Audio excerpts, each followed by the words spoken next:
Meski sempat dirumorkan akan kembali menjadi pelatih timnas Korea Selatan, namun publik tanah air akhirnya dibuat lega setelah Sintayong resmi memperpanjang masa baktinya hingga tahun 2027 mendatang.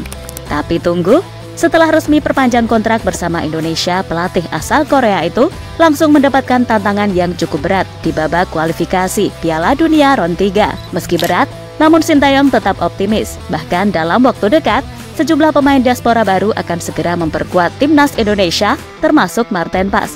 Lantas apa yang akan dilakukan oleh Sintayong? Dan berikut adalah ulasan selengkapnya.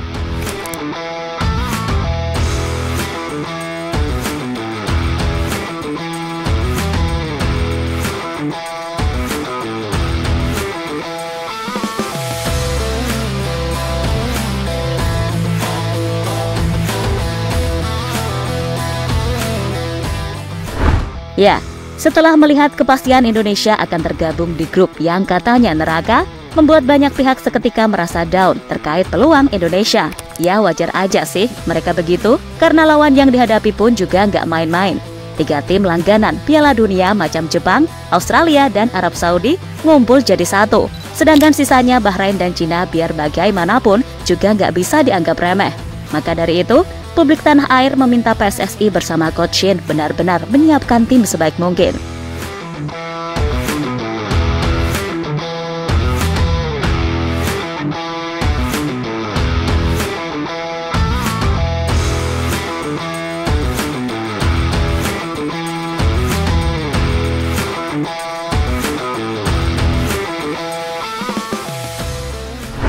Dan jujur aja sih, jika kedalaman skuad masih diisi mayoritas pemain dari Liga 1, berat poro rawuh. Emang sih kalau starting 11 timnas ini cukup bisa memberi perlawanan. Tapi ingat, dalam sepak bola, kita nggak pernah tahu kan ada kejadian yang tak terduga, seperti cedera, akumulasi, dan lain-lain. Maka dari itu ya tadi, penambahan skuad, terutama pemain diaspora dari Eropa, harus segera dilakukan apapun caranya. Di mana itu bukan berarti kami meremehkan mereka yang dari Liga 1, sama sekali enggak. Karena sekali lagi, dengan kualitas liga yang bahkan masih di bawah Thailand, Vietnam, apalagi Malaysia, ya fair aja, sulit buat kita bersaing. Sesimpel itu. Sekali lagi maaf, ini bukan meremehkan, tapi realistisnya memang begitu.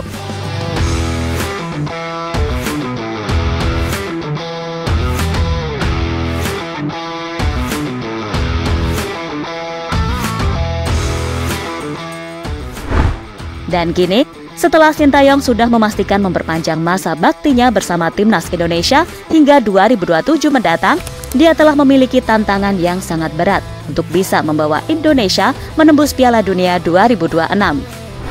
Langkah demi langkah telah dilalui oleh Sintayong untuk membangun pondasi yang kokoh di skuad Garuda. Salah satu langkah cerdas Coach Shin adalah mendatangkan para pemain keturunan yang berkarir di Eropa. Dan hasilnya pun memuaskan. Dengan adanya pemain diaspora, membuat timnas mulai mampu bersaing dengan tim-tim raksasa di Asia. Dan kini, di babak kualifikasi Piala Dunia Round 3, beberapa langkah jitu telah Coach Shin siapkan, guna bisa mengantarkan timnas menembus tebalnya dinding Piala Dunia 2026.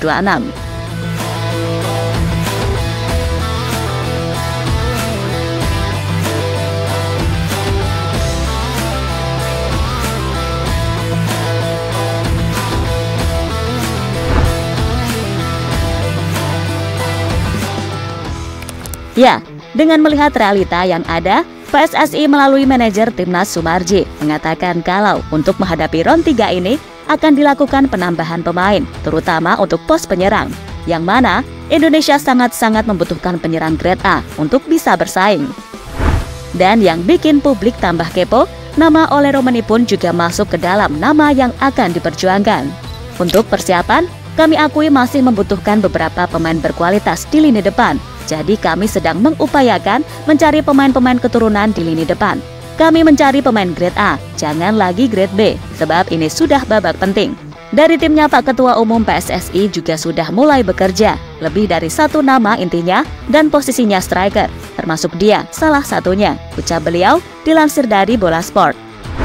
Selain Ole Romani, beberapa pemain juga sudah disiapkan. 4 nama baru sudah dikantongi oleh PSSI. Dan baru-baru ini hanya Jens Raven yang telah resmi menjadi WNI. Namun jika kita lihat, Jens Raven akan menjadi pilihan kedua Sintayong setelah Ole Romeni.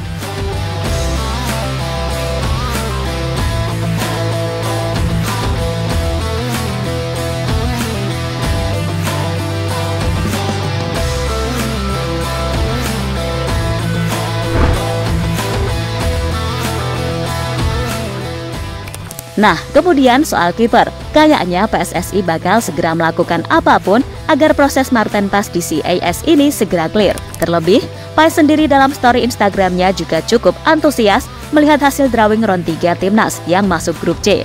Tentu jika ingin bersaing dengan tim-tim kuat macam Jepang, Australia, dan Arab Saudi, akan sangat riskan bila kita hanya mengandalkan Hernando. Sekali lagi, ini bukan soal meremehkan atau tega nggak tega. Tapi di level seperti ini, keberadaan Maarten Paes sebagai kiper yang punya pengalaman akan sangat dibutuhkan. Mungkin Hernando bisa dimainkan ketika melawan tim tier 2 macam Cina atau Bahrain, yang di atas kertas kita punya peluang besar mengalahkan mereka, khususnya di kandang. Tapi kalau Jepang, Australia, dan Arab Saudi, berat, sumpah sangat berat.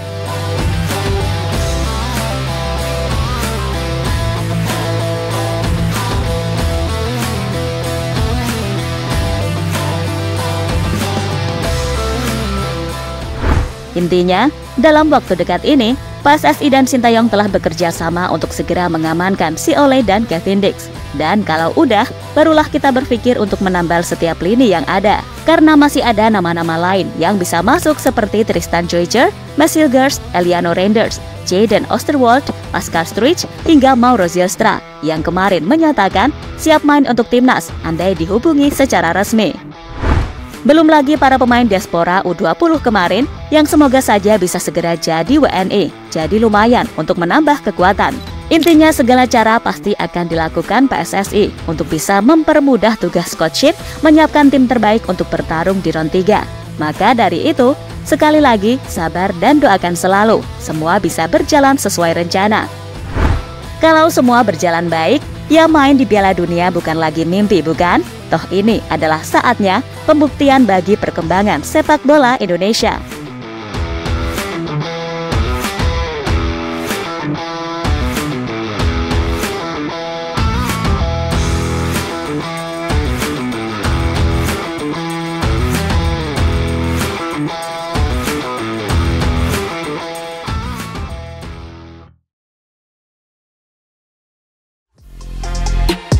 Halo, izin iklan sebentar ya guys. Jadikan ruangmu bernuansa Timnas. Temukan beragam poster dinding, sepak bola dan Timnas dengan desain menawan, kualitas premium dan harga yang tidak akan menguras kantong. Segera klik link Shopee di deskripsi video ini dan dukung Timnas dengan sepenuh hati.